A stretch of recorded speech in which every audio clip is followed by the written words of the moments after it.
पुण्यात्माओं कलेजा हिल जाए इंसान का, जरा सा सोधी में हो, जरा सा भी विवेक रखता हो। हमारी बुद्धि पर पत्थर पड़ चुके हैं। हम पूर्ण रूप से कितने विद्वान पाक रहे हो, चाहे इंजीनियर बन गए हैं, चाहे हम डॉक्टर बन गए और चाहे प्रधानमंत्री बन गए, हम भक्ति मार्ग में शून्य है। अध्यात्म मार्ग हमारा शून्य है। और किसी की पूर्व जन्म की प्रेरणा से वो की ट्राई भी कर रहा है तो वो केवल डले ढो रहा है शास्त्र विरुद्ध साधना करके। तो सौभाग्य आपका, आपको ये ज्ञान सुनने को मिला।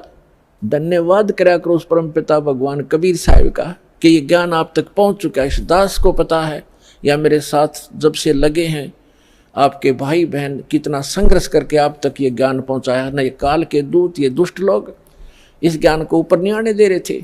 600 वर्ष पहले परमात्मा आकर चले गए क्योंकि अशिक्षित थे हमारे पूर्वज, और इन दुष्ट लोगों ने हमारे तक वो परमात्मा का ज्ञान नहीं आने दिया। ये कहकर के कबीर तो अशिक्षित है, ये ब्रह्मा विष्णु महेश की निंदा करता है, ये देवताओं की निंदा करता है, इसको मारो पत्थर, इसको भगा दो।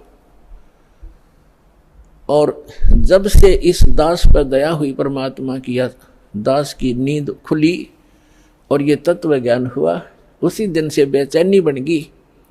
जिसको समझाऊं उल्टा पड़े। कबीर साहब कहते हैं साच कहूं जग मारन आवे और झूठ कही ना जाई हो, और साच न पूरा पावते झूठों जगपति आई हो। तो पुण्यात्माओं, सन 1994 में परम पूज्य मेरे गुरुदेव जी ने नाम देने का आदेश दिया था। उस दिन से आज तक ये दास जानता है कि कितने संघर्ष करके आप तक परमात्मा का यू ज्ञान पहुंचा पाया हूं।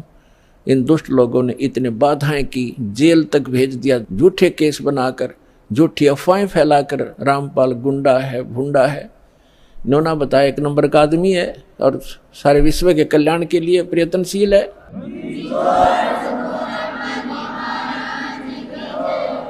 तो पुण्यात्माओं, आप सभी का कर्तव्य बनता है अपने बहन भाइयों तक ये ज्ञान पहुंचाने का। इस मार्ग के अंदर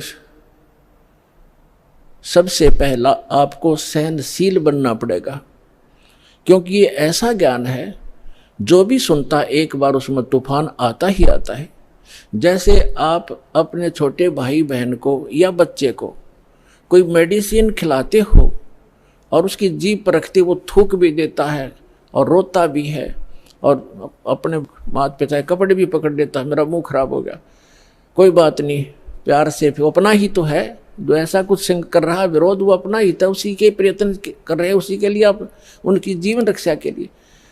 तो उसको फिर धीरे धीरे वो टैबलेट, इंजेक्शन वो लाने पड़ेंगे, उसको खिलाना ही पड़ेगा, तो तब जा करके वो स्वस्थ होगा। तो इसलिए प्रत्येक का कर्तव्य बनता है परमात्मा के इस मार्ग में सहयोग देने का। लेकिन इस मार्ग के अंदर हम भक्त हैं, भक्त का लड़ाई करना फर्ज नहीं होता।